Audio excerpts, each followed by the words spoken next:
오늘 우리가 보고 있는 말씀은 사도행전 6장 말씀입니다. 오늘 본문은 어제에 이어서 초대교회 안에 일어났던 문제점을 기록하고 있는데 조금 다른 게 있어요. 어제 본문의 문제점은 좀 부정적인 문제였다고 한다면 오늘 문제점은 좀 긍정적인 문제인 겁니다.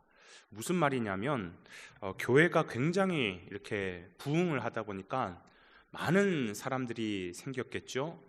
그런데 그에 비해서 일손이 부족하다 보니까 사역에 자꾸 실수가 나오는 겁니다. 그래서 이 12사도들이 이 문제를 어떻게 하면 좋을까라고 고심 끝에 결국 그들이 일꾼들을 세우기로 결정을 합니다. 그러면서 오늘 본문에는 일꾼을 세우는 장면이 이렇게 기록되어 있는 것입니다. 하나님께서 우리를 부르실 때 그 부르심의 목적은 크게 두 가지가 있어요. 첫 번째는 우리를 구원하시기 위해서 우리를 부르시는 거죠. 만약에 하나님께서 이것만이 목적이었다고 한다면 지금 하나님께서 우리를 천국에 데려가셔도 아무 문제가 없겠죠. 왜? 우리는 첫 번째 부름에 응답했던 사람들이기 때문에. 그런데 하나님께서는 우리를 지금 당장 천국으로 인도하시는 것이 아니라 이 땅 가운데 각 사람들마다 때로는 한 80년, 때로는 한 100년의 삶을 이 땅 가운데 허락하고 계신다라는 거죠. 이유가 뭐냐? 거기는 두 번째 부름의 목적이 있다라는 것입니다. 그게 바로 사명의 자리, 사역의 자리라는 것이에요. 그래서 우리는 모두가 주님 앞에 구원의 부름에 응답을 했다면 이제는 사역의 자리에 응답해야 할 그 부르심의 목적이 있다라는 것입니다. 그래서 오늘 이 말씀은 단순히 집사님, 장로님, 권사님, 셀리더 이런 사람들에게만 필요한 말씀이 아니라 구원받은 하나님의 성도라고 한다면 오늘 이 말씀은 누구에게나 주어지는 메시지인 것이죠. 그런 관점에서 오늘 본문의 말씀을 보니까 일꾼으로서 사명의 부름을 받은 자로서 분명한 기준들이 몇 가지가 나와 있습니다. 3절에 보니까 이렇게 표현해요. 성령과 지혜, 또 칭찬받는 사람 이런 표현이 나오고 5절에는 믿음과 성령이 있어야 된다는 거죠. 8절에는 은혜와 권능 이것이 있어야 되고 10절에는 지혜와 성령 이것이 있어야 된다. 이게 일꾼의 기준이다라고 말씀하고 있습니다. 우선 기본적으로 들어가는 것이 바로 성령이죠. 성령. 그럴 수밖에 없는 것이 이 사도행전을 이끌어가는 중심축과 같고 중심 주제와 같은 것이 그게 바로 성령이기 때문에 그렇습니다. 성령 없이는 아무것도 안 되는 거예요. 예루살렘 안에 머물던 그 예수복음, 이 예수복음이 땅끝까지 전해지는 그 중심에는 뭐가 있느냐? 성령이 있어야 된다는 거예요. 그래서 사명의 자리, 사역의 자리에는 항상 성령님과 함께 가야 되기 때문에 그런 것입니다. 특별히 오늘 본문에 보니까 15절에 보면 그 일꾼 가운데 세움을 받은 사람 가운데 스데반이라고 하는 집사 이름이 나옵니다. 근데 그 스데반 집사의 모습을 주목하여 보니 어떤 모습이었다고 하냐면 천사의 얼굴과 같더라라고 얘기하고, 천사의 얼굴과 같더라. 이게 뭘 말하는 거냐면 여러분 기억나시죠? 출애굽기에 보면 모세가 시내산에 올라가서 그 하나님과 독대를 하잖아요, 그죠? 그러면서 율법의 말씀을 받고 내려올 때 그 하나님의 영으로 충만했던 모세의 얼굴이 어떻다 그랬어요? 얼굴에 빛이 났다 그랬어. 얼굴에 광채가 났다라는 겁니다. 그 모습을 말하는 것이에요, 그 모습을.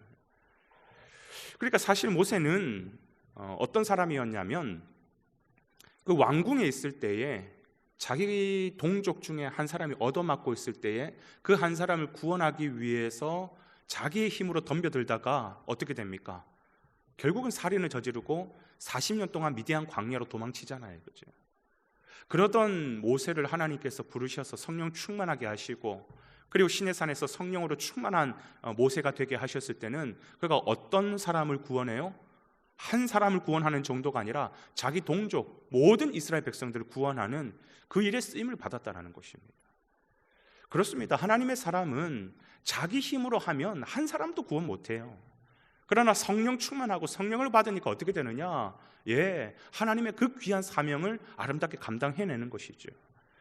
그런가 하면 일꾼들은 성령이 충만해야 되고, 두 번째는 지혜가 있어야 된다라고 얘기하고 있어요. 지혜가 있어야 된다. 이 지혜라는 것은 뭐냐? 지혜를 다른 말로 얘기하자면 하나님의 생각이에요. 그 지혜로운 자는 뭐냐면 하나님의 생각을 불어넣어 주는 사람. 그 사람은 세상 지혜와 결이 다르죠. 세상 지혜로운 사람들은 뭐라고 하냐면 세상적인 눈이 밝다라고 표현을 하지만 하나님의 지혜를 가진 사람, 하나님의 생각을 가진 사람은 영적으로 환한 사람이라고 표현을 해요. 영적인 해안을 가진 사람이라는 것이죠. 여러분, 그런 하나님의 지혜를 가진 사람들의 말을 들어보셨습니까?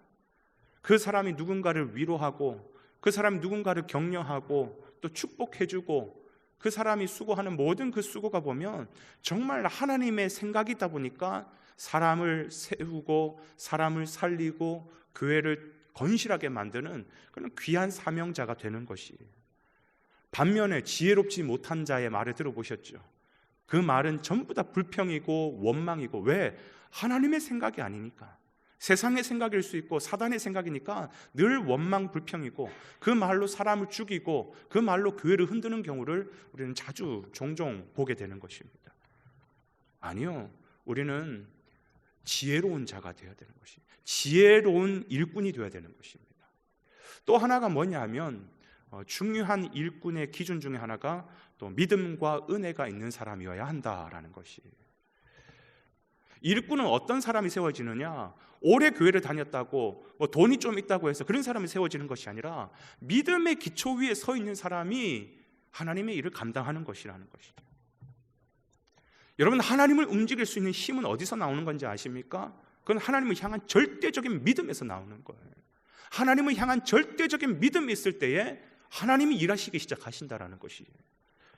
그래서 교회가 흥왕하고 교회가 부흥될 때도 믿음의 일꾼들은 하나님의 일하심을 믿으면서 기도하면서 그 사명을 감당하는 것이고, 반대로 교회가 힘들고 어려운 일을 겪을 때도 믿음의 일꾼들은 하나님께서 이 교회를 든든하게 세워줄 거라는 믿음을 가지고 기도하면서 이 교회를 세워나가야 되는 것이에요. 교회가 대부분 그렇지 않고 믿음의 기도는 저 뒤로 제쳐두고 돈 많은 사람들, 능력 있는 사람들, 그런 일꾼들을 세워가지고 자꾸 일을 처리하려고 하다 보니까 교회가 자꾸 세상 방법으로 나아가는 거예요. 뿐만 아니라 이런 믿음의 사람들이 있는 곳에는 뭐가 머무느냐? 하나님의 은혜가 쌓이게 되죠. 믿음이 있는 곳에는 항상 하나님의 은혜가 겹겹이 쌓이게 되는 것입니다. 한 사람이 정말 믿음의 사람이어서 그 믿음에 반응하여 하나님께서 임재하시고 하나님께서 동행하시면 그 사람에게는 뭐가 나타나냐? 은혜가 있어요. 교회도 마찬가지입니다. 믿음의 사람들이 충만하여서 하나님이 그 교회 가운데 임재하시고 하나님이 동행하시면 그 교회 가운데는 무엇이 쌓이느냐? 은혜가 쌓여요. 은혜가 쌓여요. 그렇기 때문에 어떤 사람이 일꾼이 되어야 되느냐? 믿음의 사람이 되어서 그 사람 가운데 은혜가 있는 사람이 일꾼으로 세워져야지, 은혜를 한 번도 경험하지 않은 사람은 결국 자기의 지식과 자기의 방법으로 일하는 거예요. 근데 은혜를 경험한 사람은 그 하나님의 은혜의 손길을 믿기 때문에 또 하나님 앞에 엎드리게 되고 믿음으로 나아가게 되고, 이렇게 믿음과 은혜와 지혜와 성령은 서로 안에 선순환이 일어나면서 교회를 더 흥왕하게 하며 부흥하게 하며 세워나가는 것이지요. 사랑하는 여러분, 저와 여러분들은 반드시 하나님의 나라의 일꾼으로 세워져야 됩니다. 왜? 이것이 하나님의 부르심의 목적 가운데 하나이기 때문에. 먼저 내 가운데 성령으로 충만해야 되고, 또 하나님의 생각, 지혜로 충만해야 되고, 믿음으로 주님을 붙들어야 되고, 그러한 믿음의 사람이 하나님이 함께 하실 때에 은혜가 켜켜이 쌓여있는 그러한 모습일 때 우리는 일꾼으로서 살아갈 수가 있는 것이죠. 오늘 이러한 귀한 말씀을 토대로 나는 주님 앞에 지금 일꾼으로 살아가고 있는가라는 것을 점검하시고, 또 이러한 신앙의 그 기준들이 잘 갖춰져서 주님 앞에 아름답게 쓰임받는 그런 저와 여러분의 일꾼된 삶이 되시기를 주님의 이름으로 축원을 드립니다.